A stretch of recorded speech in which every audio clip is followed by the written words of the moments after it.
Hi everybody and welcome to another episode of Kalicube Tuesdays with Mark Bealin today. Mark seems to have frozen. I'm not sure if it's just me or if it's everybody. I'm in SE Ranking's office, going the wrong way there, because I've been working with them this week. I'm in Kiev and I haven't traveled for a long time like most people. And this week I got to travel to Kiev and I'm having a great time. It's wonderful. Now, Mark seems to be frozen, so it looks like I'm on my own, unless it's me who's frozen. And Anton will be able to tell me Mark's back. Brilliant, wonderful. So that was a terrible start. I'm sorry about that, Jason. I don't know what happened. Yeah, I was filling in time while I waited so I could sing you the song. A quick hello and we're good to go. Welcome to the show, Mark Bealin. Well, thank you for that welcome, Jason. I feel just very welcomed. I don't usually get sung to, and I think more people should sing to me. I think that's a good tradition that you've started. So I would tend to agree. Singing is lovely. It makes you feel better. I mean, I was recording video this week, and what I learned was that when I get stressed with the script, if I sing a little song, I calm down and I can read it right off the bat. Well, you nailed it. We had you on my show, and you sang at least one song and nailed it on that one. And so you've got a beautiful singing voice. Keep it going. Thank you very much. And your show's called Suds and Search, which is all about being in the bath. That's right. That's right. So close. I can understand the confusion. It's generally what happened was we started out. I live in a place in Chicago called Malt Row. So up and down the streets are breweries and agencies like Search Lab, which I own. And so we started out filming a video series in the pubs around my office. Then COVID hit and we were no longer able to film in there. So I was devastated. My colleague and partner in crime, Greg Gifford, said this is a real opportunity. You can talk to people like Jason Barnard now because they don't have to be in Chicago. And so it turned into more of a podcast where we had people from all over the world come on, and we are like 70 episodes in, something like that at this point. And we've gotten to talk to some of the really best minds in search. So it's been an amazing. It's one of my favorite things I get to do. I wouldn't say even one. It is my favorite part of my job is to do the podcast. And so we still have a beer, but sometimes I'm like, it'll be 9 o'clock in the morning. I'm not really drinking the beer. It's more of a prop, but it's sort of a tribute to our beginnings. Right, yeah, because suds could be beer and it could also be soap. It could also be soap, yes. And so I remember when you were on, you thought maybe we would be filming in bathtubs to each other, which is another idea for a show that maybe you and I could partner on down the future. It sounds like a wacky idea, but I do like the idea anyway. Brilliant. Right, so we're going to get on with this show now that we've talked about your show. And you mentioned your company, and there's a bit of a surprise in your brand SERP, because I always start off by looking at brand SERPs of my guests. And if we look at your brand SERP, there, you know, Mark Bealin, Search Lab Digital, we've got your Twitter feed. My name is there, Jason Barnard. As often is the case with guests, I'm afraid I get my name into their image. What are they called? Pills, lozenges? Yeah. But the next one really surprised me because I clicked on the Google Maps link out of curiosity. And this is what appears. Wow. That's it. Mark Bealin pulls up your company in Google Maps. That's really interesting. So it's mad, isn't it? I don't know what we did to earn that, but I think that's really neat, right? I mean, right. Yeah, well, I mean, Google's seen that there's a relationship. It's seen that you are important to Search Lab, maybe not understood that you own it. But what I then did is I looked up your name and found the Knowledge Graph ID for it. And I would assume that Google has an association between your name and the Knowledge Graph ID of your GMB. And there must be some kind of connection. Now I've just got to work out exactly how it all functions, how it fits together, and how that happens. Then I will try to do an experiment to make it happen for me too, because I'm jealous. I'm very interested. Let me know your findings because I would like to do it again. We also have an office in Plano, Texas, so I would like to do that with that one too. And I've learned something already, Jason. So this is great. Brilliant. Right. So actually, we're not here to talk about your brand SERP or my super duper experiments. We're here to talk about local SEO. And you've actually given it a title, Strategic versus Tactical Local SEO, but it's not actually a competition at all, is it? I mean, there isn't really a versus. One of them's good and one of them isn't. Yes. So yeah, it's at the table here. So maybe it'd help to give a little context about what I do every day and how I got here. So I've been running SEO department. I've just realized something. I never let people introduce themselves. How incredibly rude of me. That's okay. Please go ahead and introduce yourself, Mark. No, so I own a digital marketing agency known as Search Lab. We have almost exactly 30 employees now. So we do paid search and local SEO, and that's it. It's chicken or fish. And we're very well known for these two big shot department heads that I have. So Greg Gifford runs our SEO division and Mark Irvin runs our paid media division. And it's a joy of my life to work with those two and everyone else on our leadership team. Every day I kind of run to work because it's really fun to work with them. Brilliant. And yes. So the point is you're doing local SEO. You're a super duper expert working with two even bigger super duper experts in the super duper expert sense of the word rather than bigger in any physical sense. And you are the biggest fan in the world of strategic local SEO. I am. So I probably stumbled on this by making all the mistakes that I talk about. So I started out, I would start out with a new plan every month for every client. And I would have a blank slate, and we would come up with different tactics. And I could do that okay. But the hard part was when I started to get more employees, that didn't go well. And so I've gotten more into, this idea of focusing on strategies rather than tactics, or using tactics to form a strategy. And as we've gotten along, I really look at each client, and I spend almost all my time thinking about the strategy and the process of the client. And then the hard part is, how do you have, it doesn't sound like a very fun job to me, Jason, just a knockout task list every month to do the same thing over and over again. So how do you give your people and, particularly our SEOs, the ability to have some creative freedom while they're still tethered to something that's sturdy and it's a process that really, really works? And so now that's a good question that you just asked yourself. I might as well just shut up and let you do your own interview. No, I mean, it's very interesting. So I think that's where it gets interesting. So yes, there's all these tactics that you need to do every month. You need to post to GMB, you need to do all that, but where is the seed Q&A, answer reviews, all those things that we do? But where's the creativity? And I think a lot of that has to do with link building in particular, review management, and working hand in hand with a client. So we have an allotment of like 3 hours every month for what we call kitchen sink time, which can be anything that we want our employees to do. So if they really want to go and do schema every month, that's great. If they want to work on link building, that's great. But where I find it to be most creative, the way you can be most creative is usually in link building, which is really the hardest and most important part of local SEO. Can I just ask a question about your kitchen sink time? Is the idea that everybody says, like 3 hours a week, I'm just going to do one thing that I think is incredibly interesting? Do they work on that with the aim of integrating it into your strategy? Correct. So it would be one of two things. So kitchen sink can be a catch-all for, man, the client just really needs a lot of communication right now. Or it can be an opportunity for somebody to say, hey, I want to try something and run by my team lead, and it seems like a good idea. And then it becomes a part of the ongoing strategy so far as it works. So I think it's been a really awesome tool for us. And I think it makes it more fun for our people, because it's like, it would get, if all you did was just knock out the task list every single month and you didn't have any opportunity to try something for yourself, I think it would be kind of a sucky job, to be honest with you. Right. And the other thing we're talking about kind of strategies is Hannah Thorpe was saying she's got kind of 5 or 6, and she just goes, this is going to be a good fit for this client, this one for another. And then she adapts it so that it actually fits with the client rather than trying to nail everybody with exactly the same strategy. Is that kind of similar to what you're doing?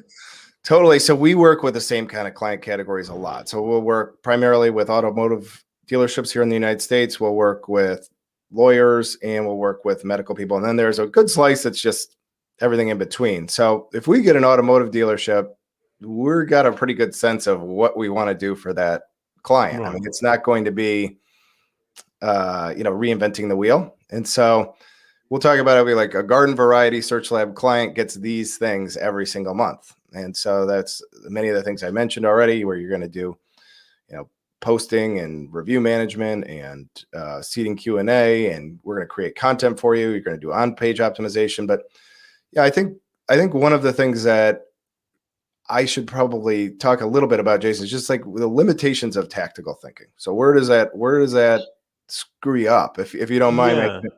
So no, I don't mind at all. YouTube might. But what I just heard there is a list of tactics, different things that you can do. And what you're saying, if I understand correctly, is you need to bring them all together within one strategy so they all work together and support each other. Correct. And so the important parts are, how long is it going to take you to do that? When do you do that? What are you doing every day? What are you doing every week? What are you doing every month? What are you doing every 6 months? What are you doing every quarter?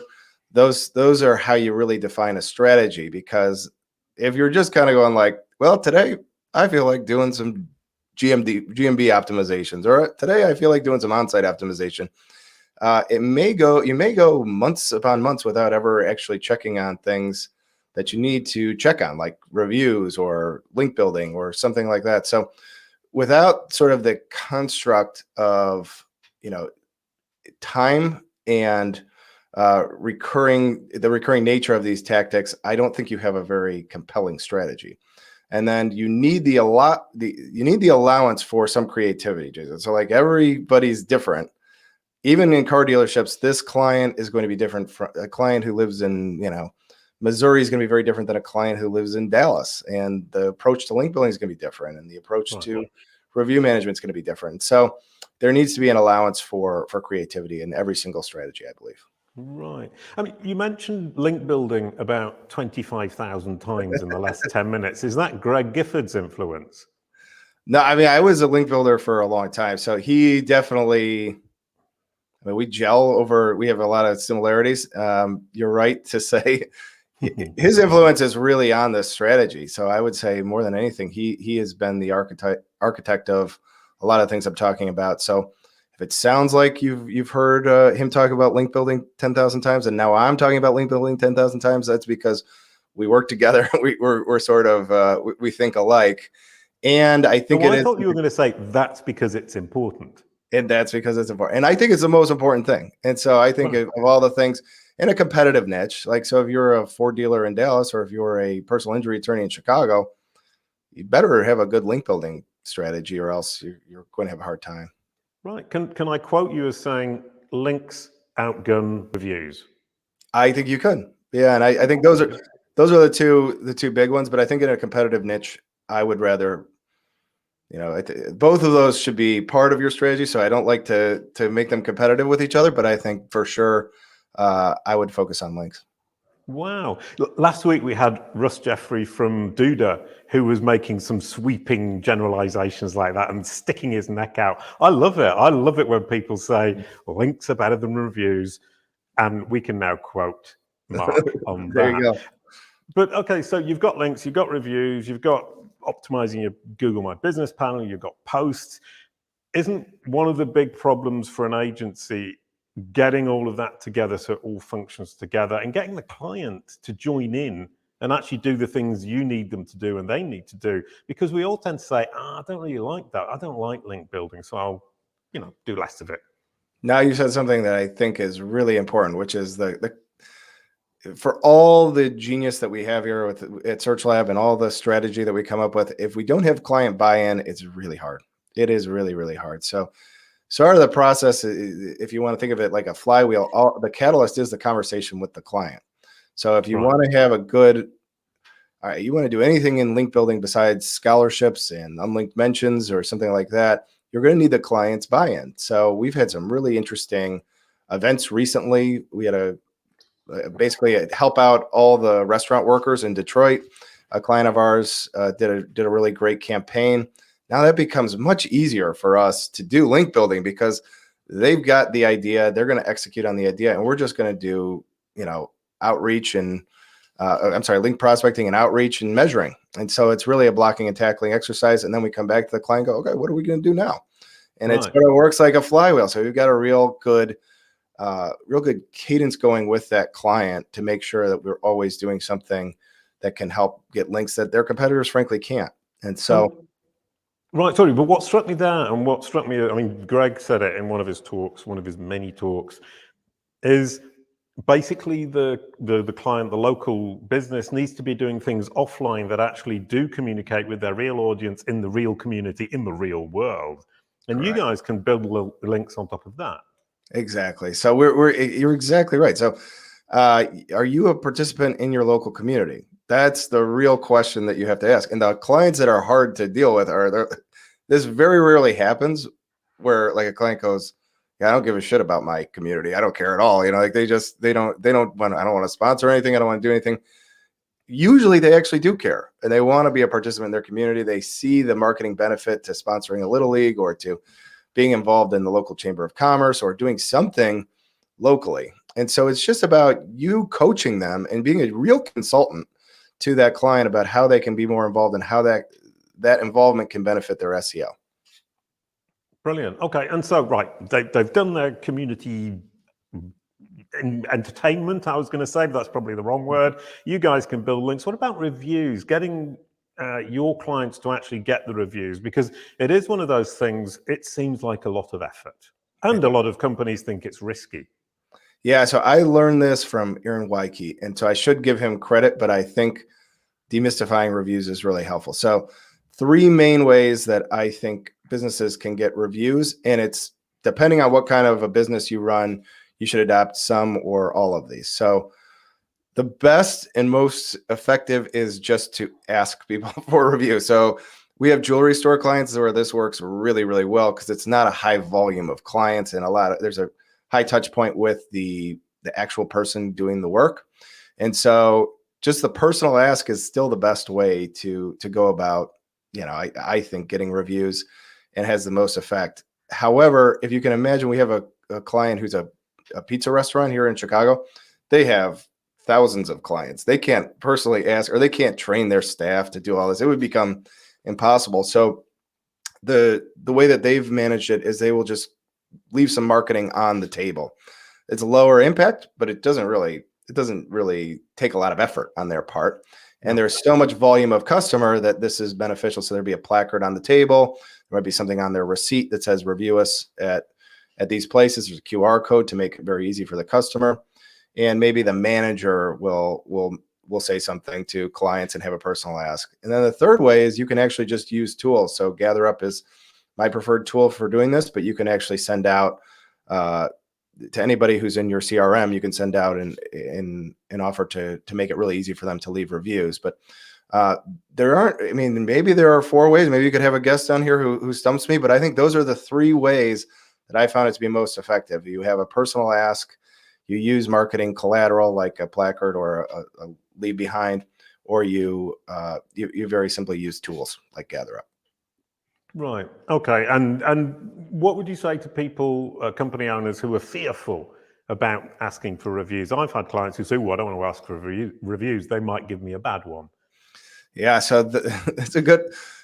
You can learn from your bad reviews. So if you're getting bad reviews, don't you want to know? Because that would mean that you probably got a problem with your business. So be careful. Like, first thing, calm down. Businesses with an exactly 5-star review rating tend to be less trusted than businesses that have like a 4.7-star rating. And so the idea is, like, people understand a business is going to have a bad customer experience at some point. If they have only 5 stars, then they're probably juking the stats, right? It doesn't look like a normal business would look.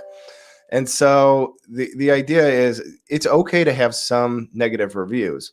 What you do with that negative review is really valuable. So I think that can be, you can learn about your business more. You can learn about, hey, every time we get a negative review, it's about Anton. What's wrong with Anton? Why doesn't why doesn't Anton ever get any good reviews? Maybe the problem is Anton. I got to work on him instead of, just trying to wing it every single time. Right. Yeah. And talking of Anton, he's actually just put another quote from you on the screen, which is 4.7 is better than 5. Yeah. So assuming a critical mass. So you only have like 5 reviews. You probably should have close to, but if you're a restaurant that's getting hundreds and hundreds of reviews, it would be unusual if you had nothing but 5-star reviews. You would be like no business I've ever heard of. And so it looks more like an authentic business to have 4.7, 4.8 stars rather than all 5. Right. Yeah. I actually misquoted Anton. He said 4.7 is greater than 5, which is a more interesting quote from Mark Bealin, and we'll be using that. Next is, you've put lots of effort into getting your reviews. How much effort do you put into reaching out to people for the bad reviews, trying to get Google, for example, in Google My Business, to take out reviews that are maybe cheated or you don't feel are fair? The latter part is very hard. So getting Google to remove reviews that you don't like, you can flag the review, you can try and go through some hoops, but I really caution any SEO to promise that to your client that you're going to have a lot of success going down that route. Can be very hard. There are some obvious things that can help if they're using hate speech, for example. You could easily get the review removed, but in most cases, it's kind of hard to ask Google to, like, the person legitimately gave you a bad review. It's pretty hard to get them to take it down. So the more effective way is to reach out to the customer directly and talk to them and be a human being. So much of this, Jason, in local is just like kind of just being a normal human being. You had a customer who had a bad experience. Don't you want to talk to them and try to correct it? Say, what did we do wrong? Is there something I could do to make your experience better? Would you like a gift certificate? Would you like to come in and talk to me? Whatever. A lot of times just hearing from the owner of the business or a senior person in the business is enough to get them to change their mind, take their review down, or change the sentiment. Next question is Google My Business. We just talked about actually reaching out to people at Google, and there are people at Google who actually deal with people like us.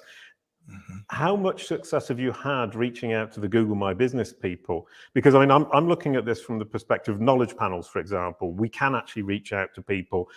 Obviously difficult, not always successful.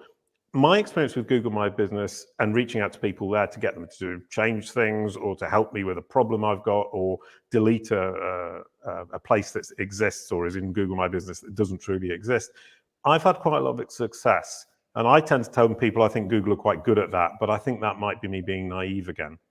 Yeah, I find it for the regular person out there, I think it's underwhelming. The GMB support is not great. It's inconsistent. You will hear of the occasional success story, but it's pretty tough. What I would say has been a huge help to us at Search Lab is the product expert program. So Greg is in the GMB product expert. He's in gold status. And then Hannah Borchek, who is our director of SEO, is a product expert. She's for GMB and for maps. So they have more of an ability to have a dialogue with Google, particularly if something is systemically wrong. So if there's a lot of problems, this is writ large in the industry, then they have more success. They're privy to a lot of things that might be coming down the pike. So they know what's going on. And then through that partnership, we have a great network of people: Jason Brown, Ben Fisher, Joy Hawkins, Colin Nielsen, all the people who are in that product expert program.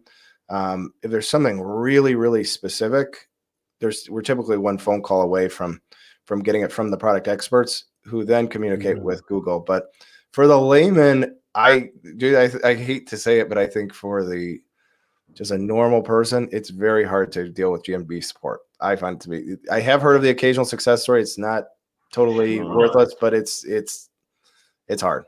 Well, I mean, from my perspective, I don't know anybody at Google. I haven't got a gold medal like Greg has. I found Facebook to be pretty good. I contacted them on Facebook. It started off with Bill, then it went on to Jill, then it went on to Ted. But in the end, they actually sorted the problem out. And another one that I had was an MOT center that didn't actually exist. And I rang them up and they said, "Can you take photos?" So I just took photos and said, "Here, it doesn't exist." And I took the same photos that you've got on Google Maps, and they deleted it because I actually took the same photos that they had on Google Maps and said, "It doesn't look like that."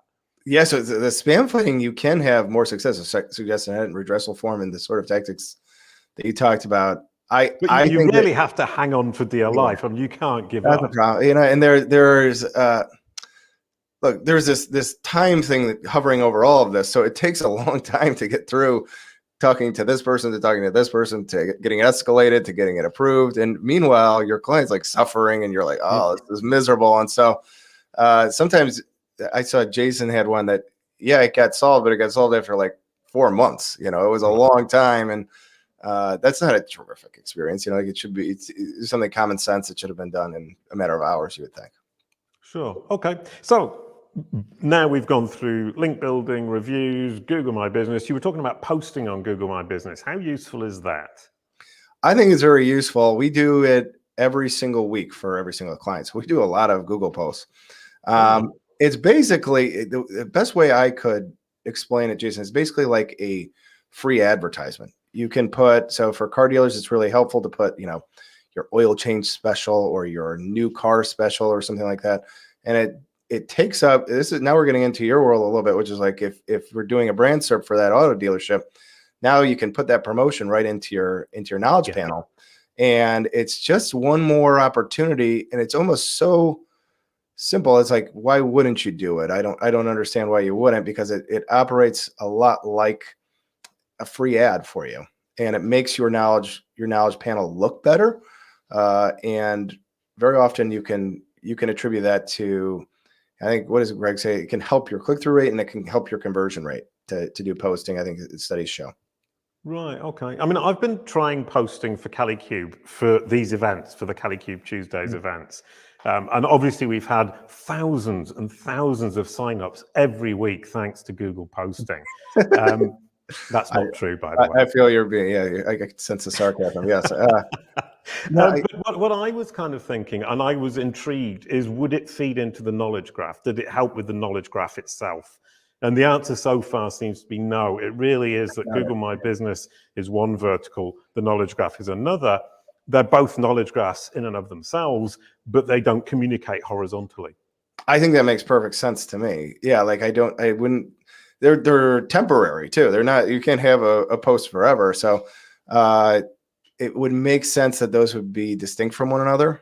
And yeah, but we do it all the time. I think it's been effective, particularly for our small business clients. Kalicube is one of the things. Is Kalicube is because your brand SERP, maybe it still would be really helpful, but it's not exactly a local SEO company. You know, it's like, no. You know, I think you would still get some benefit, but like not nearly the same as sort of a local small business. So just to be clear, I'm completely doing it as an experiment. It's nothing to do with actually getting people to sign up or anything. And that actually brings us on to the question for Kalicube, at least, is we're not a local business, but if you're in Aubay in the south of France, we are.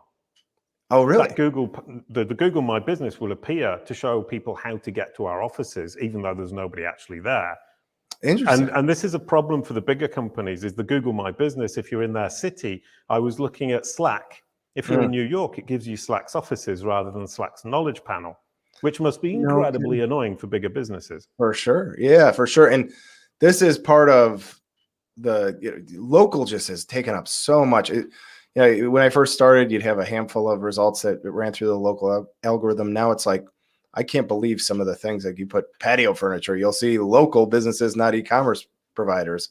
I'm not surprised, but yeah, I would imagine Slack doesn't really want people to come to their office. They want people to see their knowledge panel, go to their website, take a tour, take a demo, all those things. It doesn't going to actually click on driving directions to Slack does nothing beneficial to them at all. It's one of my beefs with Google. I mean, if I wanted to go to Slack's office, I would say, where is Slack's office? Or how do I get to Slack's office? Just Slack, the Google My Business stuff just doesn't make sense. But that's a discussion for another day. Moving on from Google My Business, I'm intrigued by Yelp, because in Europe, as far as I'm concerned, Yelp doesn't really matter very much. How important is it in the US?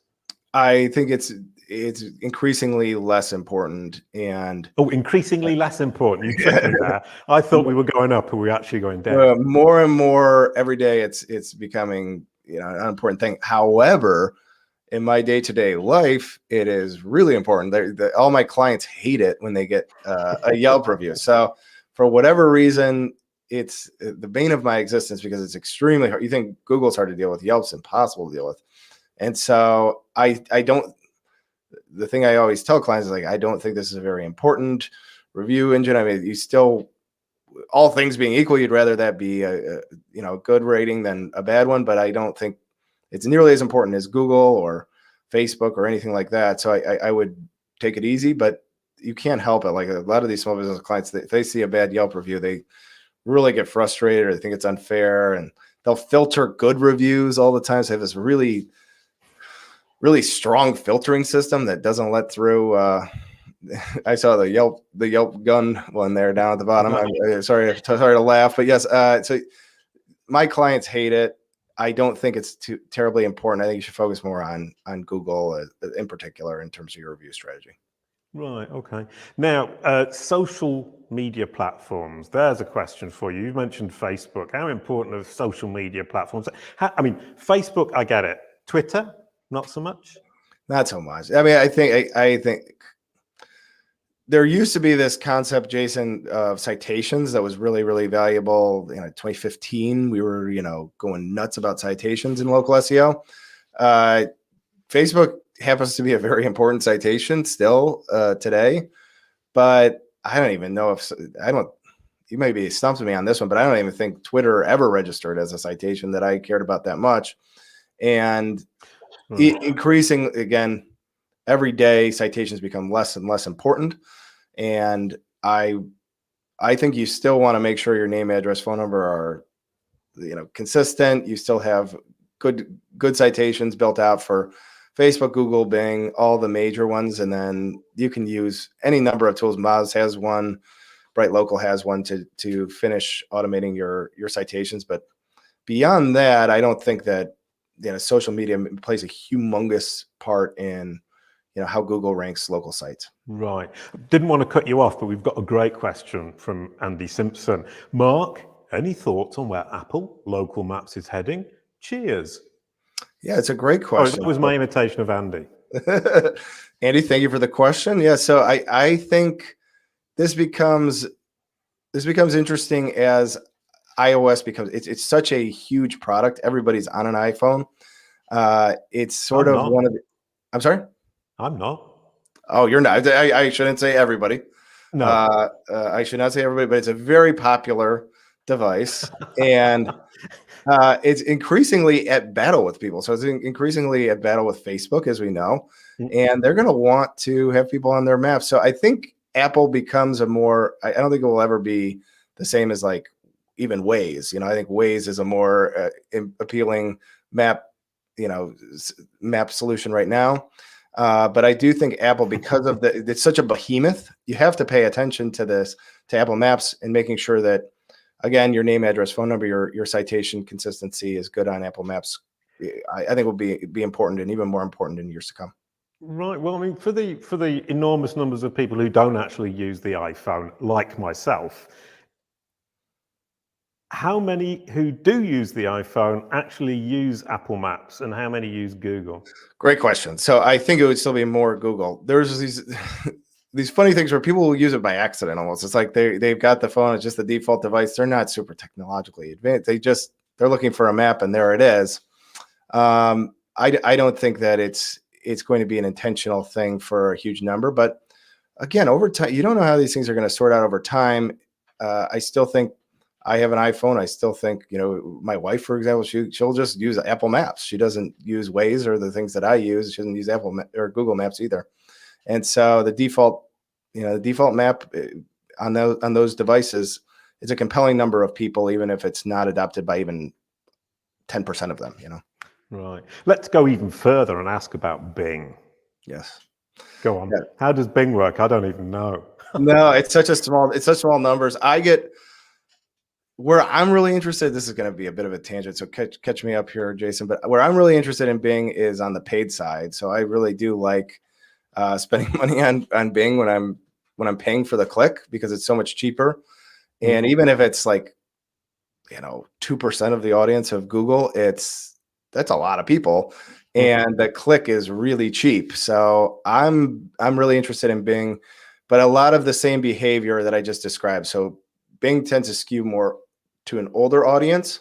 It tends to be people who are on a Windows device, and it tends to be because it's a default engine. So that's it. And so if you're advertising to an older demographic, who's probably on a desktop computer, there's some interesting play with Bing, and again, it becomes an important citation for you as you move forward. Right. Yeah. I mean, I characterize Bing as being for little old ladies because they turn up on the computer and they don't know how to change. So they keep using Internet Explorer. Oh, it's now called Edge and Right, yeah. Bing. And Frederic Debout from Bing said, oh, that's very rude. And it was very rude. And he pointed out that a lot of administrations and larger companies with very strong firewalls will tend to be using, they will tend to use Edge, which is an interesting point. But I'm trying to think how anybody would actually be using Bing if they were on a mobile device. I can't think of very many opportunities. Oh, you got me stumped there. Yeah, I can't think of much. I mean, it really, to me, I think of it as what comes to mind is desktop, an older audience, exactly what you described, like an older lady. So if your audience is older, then there's a real opportunity there. And I think if you're looking for a value investment and you're paid, this can be a really good opportunity for you. Brilliant. Right, now, I'm going to tell you, I don't know as much about local search as I would like. I've gone through all the things that I thought of that should go into this strategy, that should build into this strategy. Now, can you tell me what I forgot about that's really obvious and I'm going to look really foolish? Well, I think one of the things that comes up a lot are these one-time events that you have to do in local SEO. So you have to, I don't think this is rocket science, but you have to make sure you optimize your GMB. So do you have the right primary category selected? Do you have your business name exactly right? Those kinds of things generally don't change very often, but you still need to do site audits, and you still need to make sure that you're doing keyword research and you're doing the sort of technical things that every SEO does. What I will say is I think we over focus on these one-time events, which is like your primary category, again, probably doesn't change after 6 months. But if you're auditing a site and it's like 10 pages, that's a pretty quick audit. Now you're going to create more content. When are you checking back on that? So when are you re-auditing the site over time? And so these time factors come into play where we're going to audit the content every 6 months. We're going to re-audit the site annually. We're going to do keyword research every 6 months. So there's going to be some time constraint here where these things become not just one-time events. They become something that you repeat on a regular basis. And so as the landscape shifts for a small business website, again, a lot of times we inherit sites that are like seriously 10 pages. So when Barry Adams talks about doing a site audit, that's not the same thing as like a small business that has very few pages and probably on WordPress, and there's a lot of built-in things that work very well for it. Okay, we've got 2 questions left, and we're going to start with Hans Knapp, who's saying, what are your local SEO tools? Go on, do some plugs. So my favorite tool to plug are everything from Whitespark. I think Darren's brilliant, and we love to use his tools. We use Local Places Scout for a number of things in terms of reviews and grid mapping. So I love Local Places Scout. Bright Locals tools are great. We use a little bit of Mazda's tools in local. I'm trying to remember my P&L now, Jason, to remember like what I'm paying for. Just get your credit card bill out. Yeah, exactly. Get my credit card bill. I'm blanking on somebody I know, but if I was anybody I could plug, I would plug Whitespark, Local Places Scout. Those are 2 of the really great, I think, local SEO tools that we use all the time. Brilliant. Okay. And you mentioned a website. Do you need a website? Why bother? Sometimes you don't. So much of local is understanding how competitive the niche is. So if you're a taxidermist from, Kalamazoo, you might not need a website. You're right, because there probably aren't 2. There's probably just you're the only taxidermist in town. You don't have to really worry about going crazy.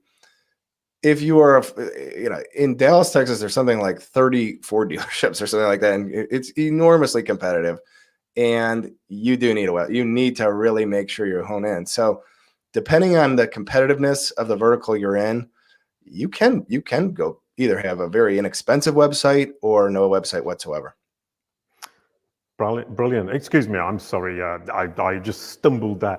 That was absolutely lovely. We've gone through pretty much everything. Have you got any closing words? Because what I've seen is lots of tactics that you said you build into a strategy by doing them within a process. And you've got this idea of coming back. You've done A, B, C, D, E, F. And then you come back and you do C and E and F on a regular basis. Is that about how it works? Yeah, but I think there's something that I would rephrase there. So rather than thinking about it like chronologically, I think of it sort of like in a circular way. So it's sort of more of a flywheel that you return to these things very often to make sure that you're repeating yourself. You're continuing to do the things that are most effective. I think one of the things that's challenging is when we look at somebody who's performing well in local SEO, they're having success. Just a conversation I hear a lot of times is a tactical one. It's like, what are they doing? Are they doing a bunch of sponsor links? Are they doing some sort of hack to GMB? And in reality, what I've seen over the course of my career is that usually the campaigns that do well for a prolonged period of time, where it's not just a game of whack-a-mole where they're here today and gone tomorrow, but they do well for a very long period of time, they incorporate a lot of things, maybe even hundreds of minor things over the course of many months. And it's sort of that gumbo of a bunch of different things that actually lead to results. And it's the hard work of doing that every day, every week, every month to get the results that you need. Brilliant. Wonderful stuff. Do you want to answer that last question from John? I didn't see it. Is there, oh, hang on. Is there integers that, no, that was, how do you incorporate locals in your campaigns? Does he mean local people? Yeah, or local something else that I haven't understood? I mean, my question there would be, how do you get the people around the company to help to promote the company within the area you're living in, i.e. get your customers engaged in what you're trying to do and get them to recommend and talk about you offline and presumably online? Yeah, so I think that's what it means. So I would say, yeah, that's taking some of that word of mouth stuff and as much of it as you can get online, the better. So whether that means reviews or in a really simple sense, social proof. So if you have reviews from people who are happy with your service, getting those reviews on GMB is very helpful. I think I said links are more important than reviews earlier on, but I think reviews are really, really important. So I don't want to discount those at all. The more you can get the sentiment, the positive sentiment from the people who are in your town to appear online, the better chance you stand to have.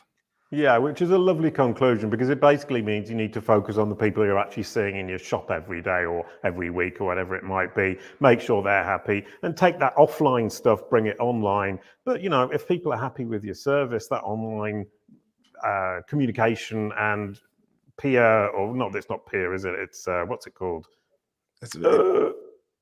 No, peers would be other people who work in the same industry, but basic social proof, that was the term you used earlier on. The social proof builds itself. Thank you very much, Mark. That was absolutely brilliant, delightful and wonderful.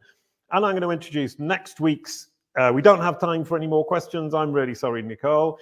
I'm going to introduce next week's episode, if we can have that. It's Erin Sparks, and he's going to talk about being a media company if you're a marketing agency. So we're a media producer. Erin's delightful. Erin's really good at podcasts and media stuff, and I'm really excited to hear what he's got to say about why marketing agencies must become media producers.